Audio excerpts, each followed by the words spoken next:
Greetings to our viewers. We are back in the studio, and today I'm very excited because we have here with us Mark Gathercole, a true legend in his industry. Mark has been in the UAE and in Dubai for a very, very long time, and today he's here to tell us all about his journey as an entrepreneur in Dubai and all about his business, Grosvenor Pools. Mark, welcome to the show. Hi, Pedro. It's great to have you here. Thank you. Thank you for inviting me. Very good. Great to have you. Let's just jump straight into it. Please tell us a bit, who is Mark and how did he land in the UAE? Okay, so I came to the UAE in 1994. This will be my 31st year. I came over here originally to join a swimming pool contracting company who was building swimming pools here and to work in their Dubai office. And I came out, started that role, constructing, working on sites. And back in those days, it was predominantly hotel projects, residential, commercial buildings. There was no real estate market back then. Dubai real estate market hadn't even... It wasn't born, hadn't been thought of at that point, and so that it was a slightly different business back then. And then, you know, after a number of years of doing that, I did venture out and decide to start looking at doing my own businesses. And I think the first business I started was around 2003, where I went into partnership with somebody. And again, in the swimming pool industry.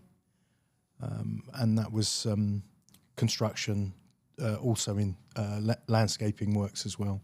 Very predominantly good. Swimming pool construction. You mentioned that this is all starting before the big real estate boom in Dubai. What happens when all of a sudden this boom comes and developers are building like 2,000 villas at a time, and most of them have a swimming pool? The business must have changed considerably. Yeah, so around about 2003, there were tenders coming out for contracts here to build and construct swimming pools on a design and build basis for 500 numbers, 285 numbers, 600 numbers, 1,000 pools. It was this was where it started to happen.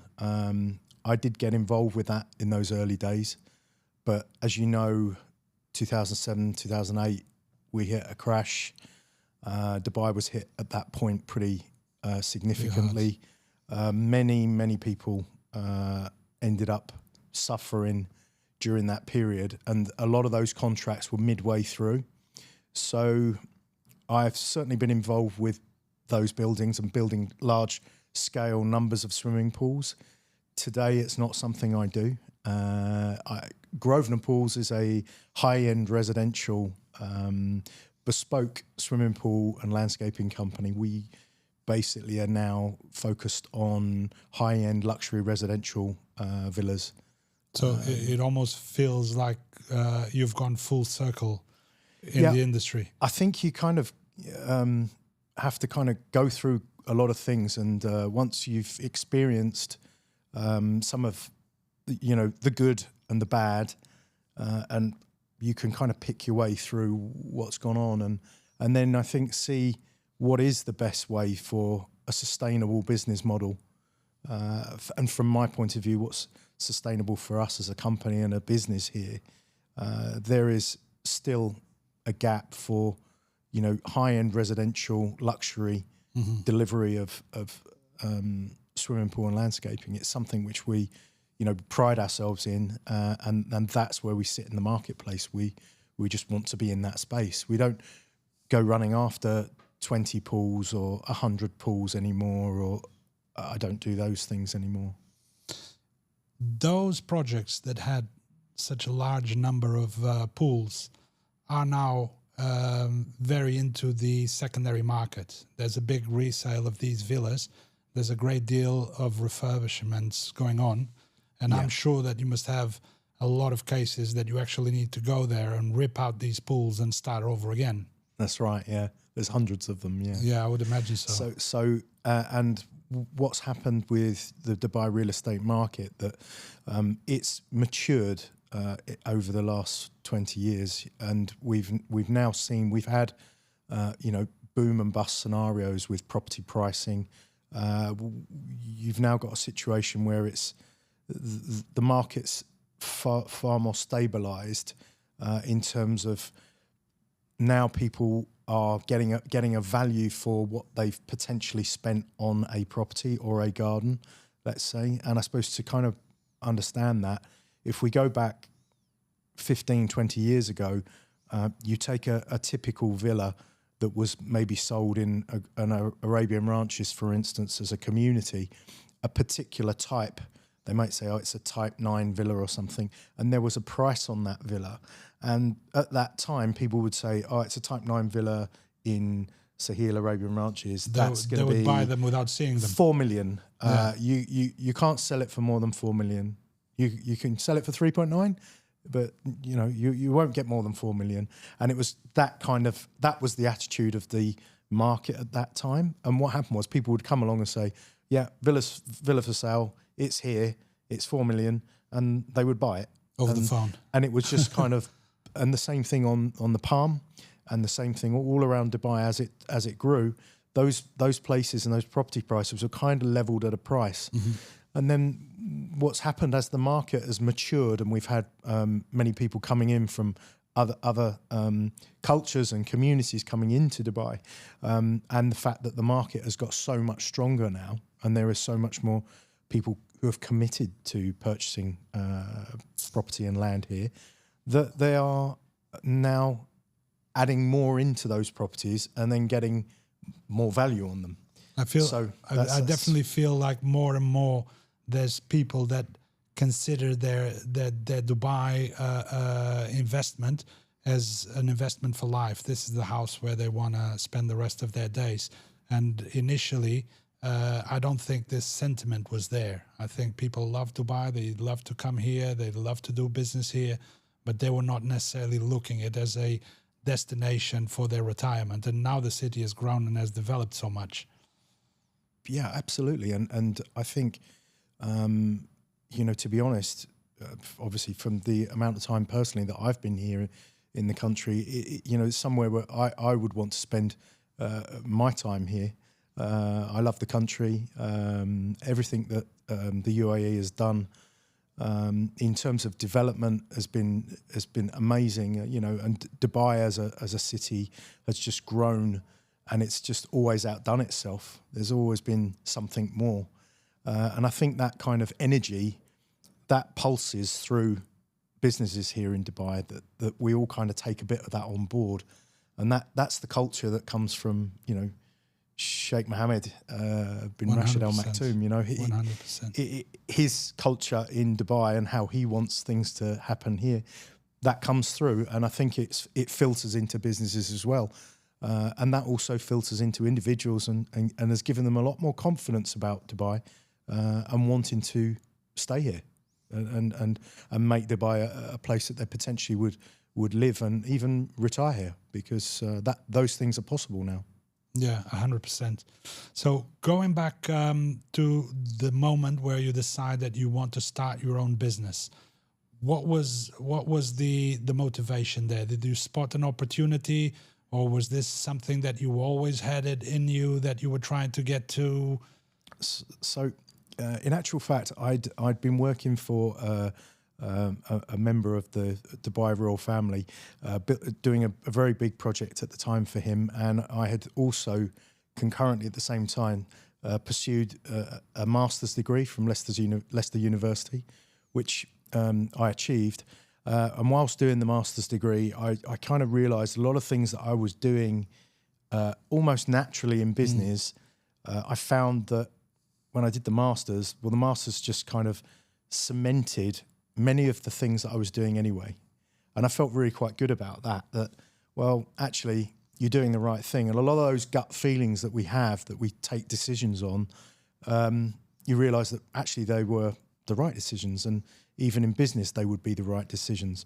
So it was then I kind of gave me a little bit more confidence to want to go out and do something myself. And I spoke to many people, including the locals that I was working with at the time, who said to me, you know, Mark, you should do this. This is a good thing. You should try and start and create something yourself. Go and do it. You know, it's good. And one of the other reasons, is, of course, is, you know, when you're here in Dubai, such a wonderful place, and if you're working with a business or in a company and you're a salaried employee and you know, you lose your job or you move to do something else or things become unstable, Dubai's not somewhere where you can hang around without having that financial backing. You need to have something. So you need to have that backing. So for me, it was about taking control of that situation. Take a bit more control of the situation myself, that I could, for my family, that I would put them in a, they would be in a strong position in terms of, you know, education, school, family life, all the other things that we kind of take for granted when we're in a nice, stable environment. Well, that stability needs to exist if you're going into your own business, and sometimes it will be a bit of a ride. And of course, in creating your own business, you know, that's not an easy ride necessarily at all. 100%. It's a massive commitment, but one that once you start, you never look back. You know, yeah, I think you have to be the certain type of person to be able to do it. But then once you get going, and you know, you have a target and an eye on the prize that you're trying to achieve and how you want to build, and you keep following those dreams, then, you know, you won't fail. Was there ever any moments where, as you say, that you had to keep on going, where you felt like, oh, maybe I shouldn't have done this, or maybe I'm having second thoughts about, I just want a job and wake up in the morning and come back home and not so much stress?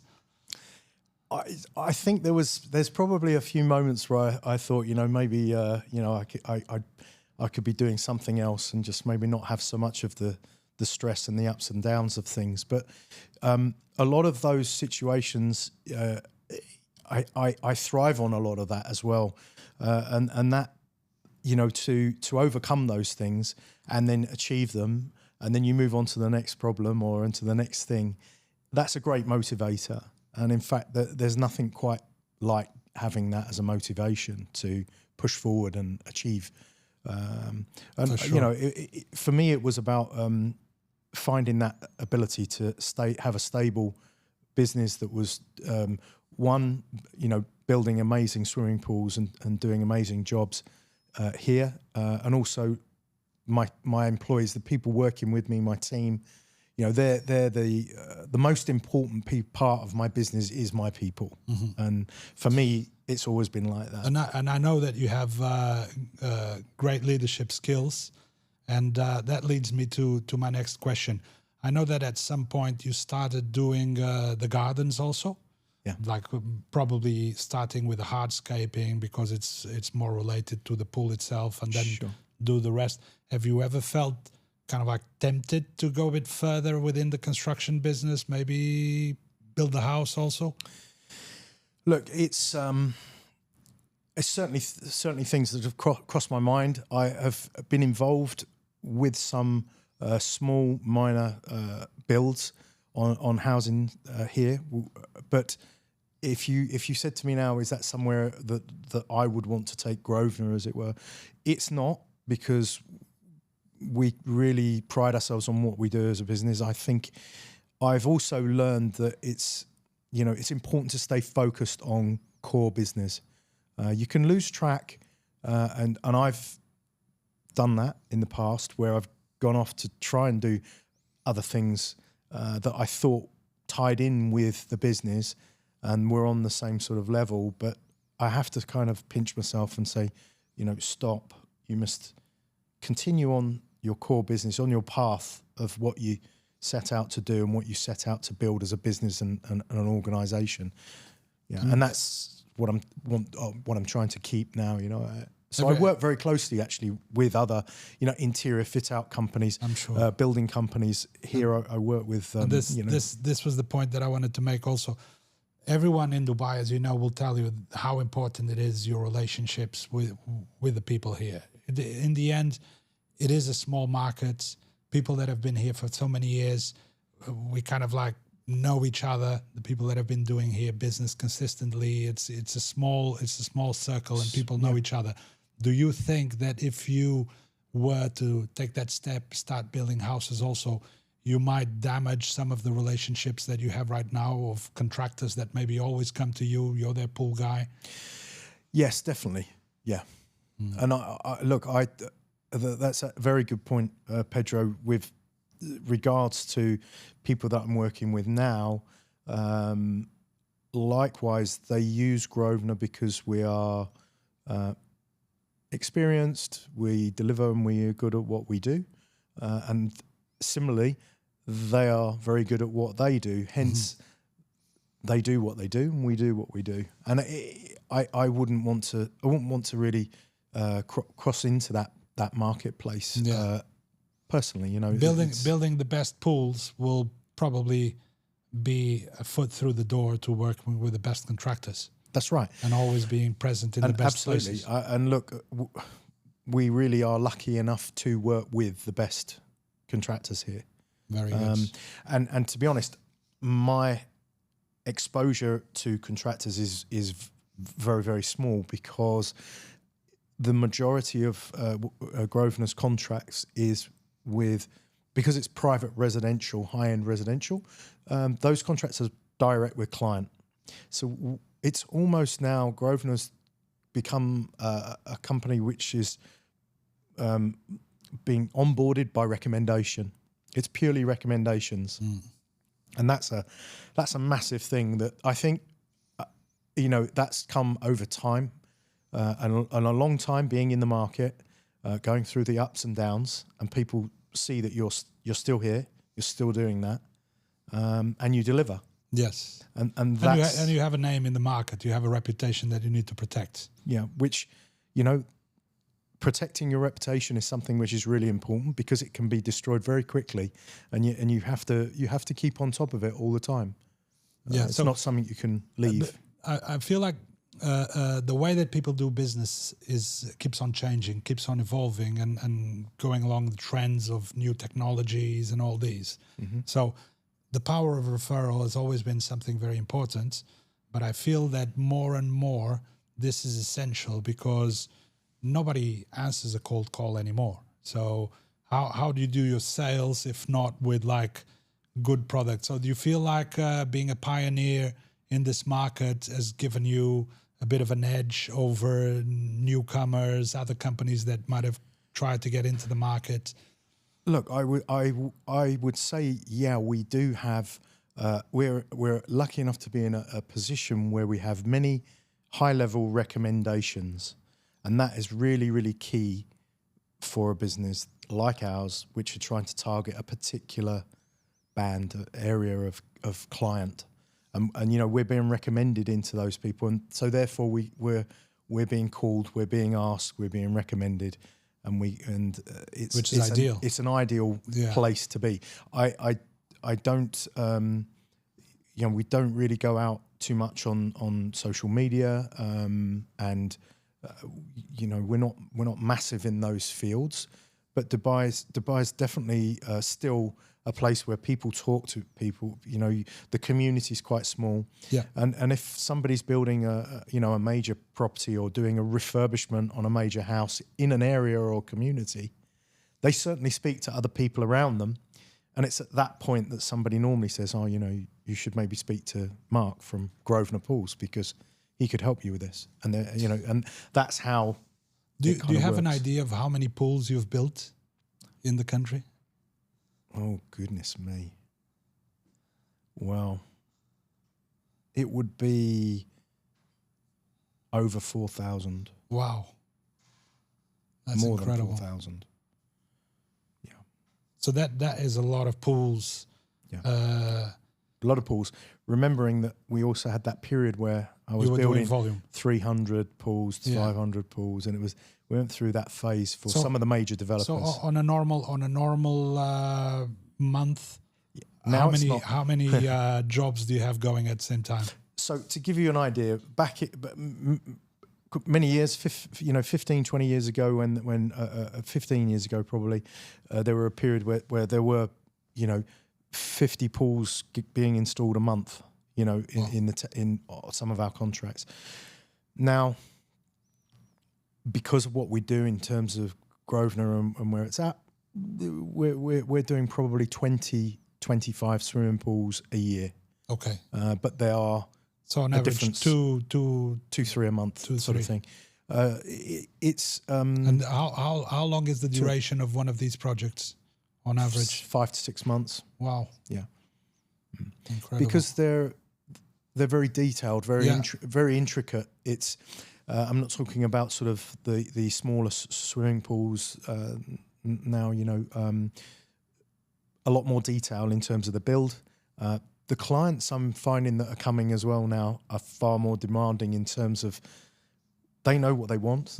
They're often coming saying, Mark, these are our ideas. We've seen this and we'd like to create something like this, and it's how that's created and how to create that and make sure that it works correctly. And these pools, they become the center point for entertaining, especially during the summer, where it's so hot that people just live inside the pool. Absolutely. So they are a focal point. The outside area now the trend on many of these high-end residential houses is to have a real outdoor version of their house. So how they have got in their kitchen and their inside of their beautiful house, we want to kind of have that flowing straight out to the outside area. So we've got the beautiful swimming pool with a beautiful bar and like a kitchen area with a barbecue and area for preparing the foods and entertainment with the family and big TVs parties, coming out of the ground. TVs, all of these kind of things that people put onto their wish list. This is what we'd like to have and going on. And especially things like the lighting. Lighting now has become far more than it ever really was. Now the lighting is actually a really, really massive, important part of what we do and how a project gets finished to, when the client actually gets to use it. There's been a big transformation in the amounts of technology and gadgets and like with regards to people wanting to for instance, we've just built a beautiful pool for somebody and they have a lovely barbecue area in the kitchen and they've got all their palms and the trees. It's on a golf course, glass wall. The lighting is all in and they can control the lights to which colour, how they would like them. If it's UAE National Day, they can have the colours of the UAE flag. They can have them all going onto the different... it changes as much as the Burj Khalifa. You can change it as just like the Burj Khalifa, yes. Yes. Those lights are fully controllable. They can do this from their phone, from an iPad. So what's next then? How do you see the business evolving? Are you now at a stage where you just kind of like happy, you don't want to grow much more, or do you think about growing, branching out, diversifying? What's keeping you kind of like awake at night thinking about business? No, look, I because I enjoy it.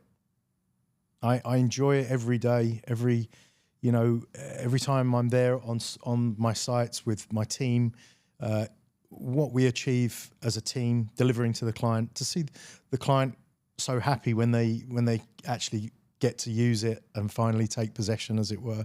That's a really nice. I take a lot out of that. That's a big thing for me, and I want to continue doing that. I'm happy, absolutely happy to continue building a strong brand, because I think that that's important. Grosvenor as a brand is a something which people relate to, and they go, "Oh, Grosvenor, yeah, it's a Grosvenor pool." I've even seen recently people selling houses and things saying, "Oh, the pool, it's a Grosvenor pool," you know. And that's a nice stamp thing. of quality. It's a stamp of quality.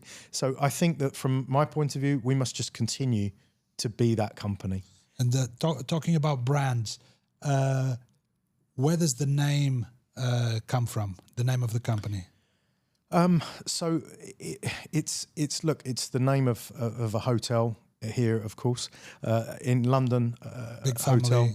family. It's something which I like the fact that the Grosvenor Hotel in Mayfair in London.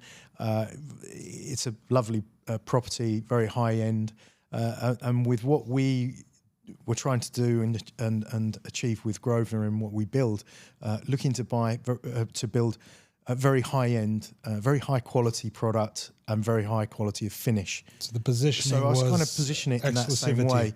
And when I set out to sort of launch it, I wanted Grosvenor to be a Rolls-Royce product, a Bentley, a product which is kind of at the top. It's a luxury good. I actually view Grosvenor Pools as where it's a luxury good. Very good. And that I want to continue to keep building that with the business, you know. Very good. So, with all your experience in doing business in this city, for the people at home, kind of like thinking about taking that step, coming to Dubai, starting a business here, bringing their business from their country into this country, or even doing the same way you did, being here, working for someone else, but be willing to take that step and thinking, I want to own my own thing. What is the first thing that comes to your mind? What is the one thing that they should make sure that they follow? I think they must have a rock solid strategy of what they are going to achieve with the business, where it will go, and that means a kind of 1 to 3 year, 3 to 5 year in terms of plan.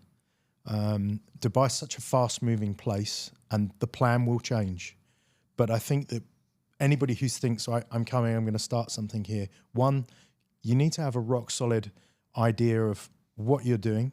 You need to have known that whatever you're going to do in this marketplace will stack up. So it needs to be saleable, marketable, and you know that there's a position where you see a gap. And if you've positioned that and you know that this is where you're going to go and how you're going to break into that gap, you must have a strong strategy and you must stick to it. And you have to have, backing or the finances to be able to keep yourself going to actually achieve and get it rolling to the point where it could stand and you can stand on your own feet from that business, They're the main things for me that would need to. And in terms of don'ts, something that people should completely avoid? Don't get involved with things that you just don't know about. I think there are plenty of pitfalls and plenty of things that you can get involved with and do here that will never work. So you need to think very carefully about that business and what that business is. And Dubai, the amazing thing about Dubai is that it's a very open and free market. You can come here, you can get a trade license to do certain things in certain categories. But just remember that everyone can do the same thing. So the entrance, there's very low barriers of entry. There's very low barriers to entry. So you can come and do anything, but you need to have a strong idea with where you're going to be pitched and what you're going to do, how it's going to break into the market, and a strategy of achieving that over that time that you are prepared to roll out and stick to, and obviously you'll have to manage that and make sure that you're achieving that at milestones as you go through it. And I think Dubai is a great place to start fresh, new business, and to bring businesses here. Why not? I think one of the areas that is still missing for a lot is service. And so no matter what we do, so this is one thing that we try to pride ourselves on, that when we're working with our clients, we give them a lot of attention. And I cast that as part of our service, part of why you are with Grosvenor Pools. We are giving you a lot of attention during the project, during the detail of doing things with you, so that it's delivered to the expectations. So we match expectations of a client, and that's missing in a lot of businesses, even in the food industry, and yet we have great service in the restaurants and places. It's still there's a gap there. There's things that people need to work on. Do you feel a lot of pressure from competitors trying to take your people? Are they easy to retain? Because when you describe them as being so good and lacking elsewhere, there must be pressure. Look, not so much. What I would say is that many of the people that I have with me have been with me for 15 and 20 years, a long time. If somebody wants to leave a company, they're going to leave that company because they're not happy. There's a reason. They've either got family problems, or it's a financial problem, or it's whatever it is.